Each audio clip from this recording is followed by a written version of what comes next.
જો તમે વડોદરાના સાંસદ રંજનબેન ભટ્ટને ઓળખતા હોવ તો હિટ એન્ડ રન કેસમાં પણ પોલીસ તમારું કંઈ નહીં બગાડી શકે। જી હા, વડોદરામાં સાંસદ રાખે તેને કોણ ચાખે જેવો ઘાટ જોવા મળ્યો।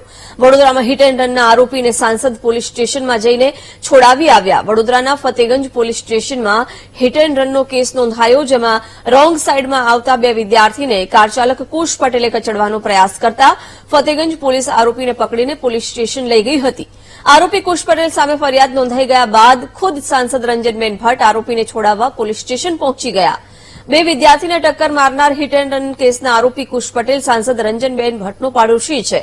સાંસદ રંજનબેન ભટ્ટે પહેલો સગો તે પાડોશી ધર્મને અપનાવી કાયદા અને કોરાણે કરી અને પોલીસ સ્ટેશનમાંથી આરોપીને છોડાવી ગયા। બે વિદ્યાર્થીને ટક્કર મારીને ભાગેલા કુશ પટેલનો જ્યારે પીછો કરવામાં આવ્યો ત્યારે તેમણે પણ કુશ પટેલે ટક્કર મારવાની કોશિશ કરી। આરોપી પહેલાથી જ બે ગુનાને અંજામ આપી ચૂક્યો છે, તેવામાં સાંસદે કાયદો અને ટ્રાફિક સુરક્ષાની એસી તેસી કરી ગંભીર ગુનો આચરનારને પોલીસ સ્ટેશનમાંથી છોડાવી ગયા। હિટ એન્ડ રનના આરોપીને પોલીસ સ્ટેશનમાં છોડાવવા ગયેલા સાંસદનો વિડીયો પણ વાયરલ થયો છે, જેમાં તેઓ આરોપી કુશ પટેલ સાથે હાથ મિલાવી રહ્યા છે। હિટ એન્ડ રનના આરોપીને છોડાવવા જ્યારે સાંસદ ખુદ આવે ત્યારે આરોપીનું પણ સવાશેર લોહી ચડી ગયું તે પણ વિડીયોમાં સ્પષ્ટ જોઈ શકાય છે। સાંસદ સાથે હાથ મિલાવી રહેલો આરોપી કુશ પટેલ સત્તા સામે વિવશ પોલીસ પર હસી રહ્યો હોય તેવા દ્રશ્યો સામે આવ્યા। પોલીસ સ્ટેશનના દરવાજે હિટ એન્ડ રન કેસના આરોપીને ફરિયાદ નોંધાયા બાદ પણ છોડાવી જનાર સાંસદ રંજન ભટ્ટનો વિડીયો રાજ્યના કાયદો વ્યવસ્થાનું વરવું દ્રશ્ય છે, જ્યાં ગુનો શું છે અને આરોપી કોણ છે તે અંગે કોઈ ફરક નથી પડતો। જો તમે સાંસદના પાડોશી હશો તો પોલીસ અને કાયદો પણ તમારું કંઈ નહીં બગાડી શકે। આમાં એવું હતું કે ફતેગંજ પોસ્ટ ઓફિસ પાસે સિગ્નલ સ્ટોપ હતો। સિગ્નલ સ્ટોપમાં આ ભાઈ પાછળથી રમાઈને આવતા હતા, લગભગ 70-80 ની સ્પીડ હશે। સિગ્નલ તોડીને ક્રોસ કરવા ગયા, જ્યારે સામેનું બીજું સિગ્નલ ખુલી ગયું, ત્યાંથી એક બાઇક વાળો એક્ટિવા લઈને થોડું ક્રોસ કરતો આ ભાઈ ઉડાવી દીધા છે બેવને ઉડાવ્યા છે। બેવની હાલત બહુ ગંભીર છે, જેથી મેં ફતેગંજથી એમની પાછળ આવ્યો છું અહીં, પણ આ ભાઈ કોઈ જગ્યાએ સ્ટોપ નથી રહ્યા। તમે તમામ સીસીટીવી ચેક કરજો। વડોદરાના ફતેગંજ વિસ્તારમાં હિટ એન્ડ રનની ઘટના બનેલી અને કાર ચાલકને સાંસદ રંજનબેન પોતે પોલીસ સ્ટેશન જઈને છોડાવી આવ્યા એવા આક્ષેપો થઈ રહ્યા છે। ત્યારે સાંસદ આપણી સાથે જોડાય છે, એમની સાથે વાત કરી। બેન, શું કહો છો? એક આરોપીના વિરુદ્ધમાં ફરિયાદ થઈ અને એના રૂબરૂ પોલીસ સ્ટેશન જઈને છોડાવી આવ્યા, કાયદાકીય પ્રોસિજર વિના જ આ થઈ ગયું? આ પોલીસ સ્ટેશનમાં જઈને તપાસ કરી શકો છો। પોલીસે પોતે સંપૂર્ણ કાર્યવાહી જે કરવાની હોય એ રીતની કાર્યવાહી કરી છે। એઝ એ સાંસદ તરીકે મેં એમાં કોઈ દખલગીરી પણ નથી કરી, પણ જેવી હું એરપોર્ટ ઉતરી અને કુશના પેરેન્ટ્સ એટલે મારી બાજુમાં રહે છે, દીકરીનું લગ્ન છે અને દીકરાને કન્યાદાન કરવાનું હતું, એટલે એમને એવું હતું કે આવી રીતના કુશને જવું, જે સામેવાળા બંને દીકરાઓ છે, કુશનું તો સિગ્નલ ખુલ્લું હતું એટલે એટલો બરાબર રાઈટ જઈ રહ્યો હતો, પણ જે છોકરાઓ જઈ રહ્યા હતા એ રોંગ સાઈડ હતા અને રોંગ સાઈડથી સ્પીડમાં એમનું જવું અને કુશની ગાડી સાથે અથડાવું એટલે એને વાગ્યું। કુશે ચોક્કસ ભૂલ કરી છે કે એની ગાડી સાથે જે છોકરાઓને વાગ્યું એને હોસ્પિટલ લઈ જવા જોઈતા હતા, પણ એ પણ નાનો દીકરો હતો, એ પણ ગભરાઈ ગયો અને એ જતો રહ્યો।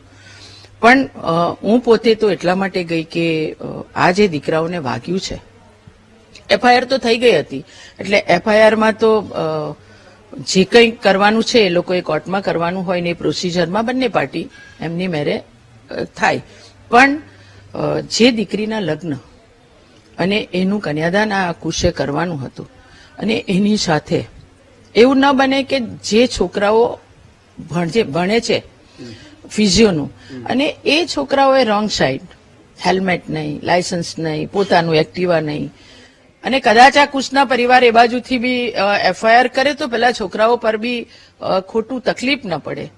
આ બંનેને હું વિદ્યાર્થી મિત્રોને પણ મળી છે, હોસ્ટેલના જે છોકરાઓ છે એમને પણ મળી છું કે અને એનાથી વધારે કે જે કુશના પેરેન્ટ્સ અને સોસાયટીના વડીલો જે દીકરાઓને વાગ્યું છે એની સાથે 2 કલાક સયાજી હોસ્પિટલમાં મળ્યા છે કે તમને સારી હોસ્પિટલમાં અમે લઈ જઈએ, તમારી ટ્રીટમેન્ટ કરાવીએ। એટલે આ બાજુથી કુશના પરિવાર અને સોસાયટીના લોકોનો ખૂબ સારો ભાવ હતો। હોસ્ટેલના છોકરાઓએ પોતે ઓનલાઈન એફઆઈઆર કરાવી દીધી।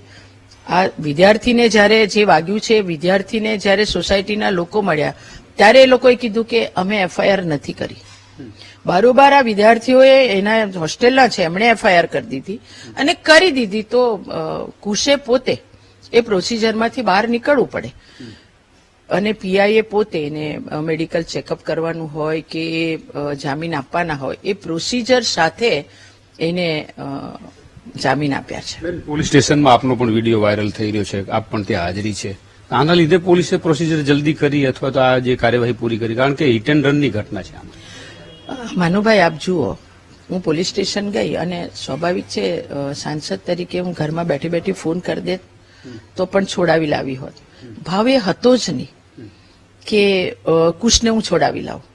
મારો ભાવ તો સામે પણ દીકરાઓને તકલીફ ન પડે એ ભાવ હતો અને એ ભાવ સાથે હું પોલીસ સ્ટેશન નથી ગઈ. બંને તકલીફ ન પડે એ ભાવ સાથે ગઈ હતી અને સ્વાભાવિક છે કે જે રીતે જે દીકરાઓને વાગ્યું છે એને એફઆઈઆર નથી કરી, હોસ્ટેલના છોકરાઓએ જ એફઆઈઆર કરી દીધી છે. એ રીતના વાયરલ પણ એમાંના જ એક દીકરાએ આવી રીતે કર્યું છે. એ પોતે છોકરાઓ અંદર પોલીસની કાર્યવાહી થાય એનો વિડીયો ઉતારતા હતા. હું તો અંદર નહોતી. તો આવું એ કરી રહ્યા હતા તો એમના માટે ખોટું હતું અને હકીકતમાં તો કુશ કરતા બી વધારે બચાવ કરવા તો હું એ લોકો માટે ગઈ હતી જે મારા વડોદરાના દીકરા નથી પણ મારી વડોદરામાં હોસ્ટેલમાં રહીને ભણતા વિદ્યાર્થી છે. પણ મને એમ હતું કે આ બાજુથી પણ એ છોકરાઓ પર કઈ એફઆઈઆર ના થાય, ખોટું સામસામે બંને વચ્ચે કઈ ઝઘડો ન થાય અને એની સાથેનો ભાવ એ હતો કે દીકરીના કન્યાદાનમાં આ કુશ પોતે જઈ શકે. પોલીસને કોઈ મેં એવું એ નથી કર્યું કે ભાઈ તમે એને છોડી દો, લાવો મારી ગાડીમાં બેસાડી દઉં. આ કોઈ ભાવ સાથે હું પોલીસ સ્ટેશન ગઈ નથી અને મારો સ્વભાવ છે કે કોઈની પણ મદદ કરવી અને એવું હોય કે ભાઈ સાંસદ હોય ઘરે બેઠા ફોન કરી લે. પણ મને એમ હતું કે એક માના ભાવ પ્રમાણે કે મારા કોઈ બેમાંથી એક છોકરાઓને તકલીફ ન થાય. આ બાજુ કુશ બાજુ તો તકલીફ હતી જ કેમ કે ઓલરેડી એફઆઈઆર થઈ ગયેલી હતી એટલે એમાં તો કોઈ એફઆઈઆર પાછી ખેંચવું એવું તો કઈ હોતું નથી. જે કઈ હશે કોર્ટમાં કરશે. પણ સ્વાભાવિક છે કોઈ છોકરાએ આ રીતના વિડીયો કર્યો છે, જે વિડીયો કર્યો છે એ ખોટો છે. હું ક્યારેય આવું કામ કરતી નથી.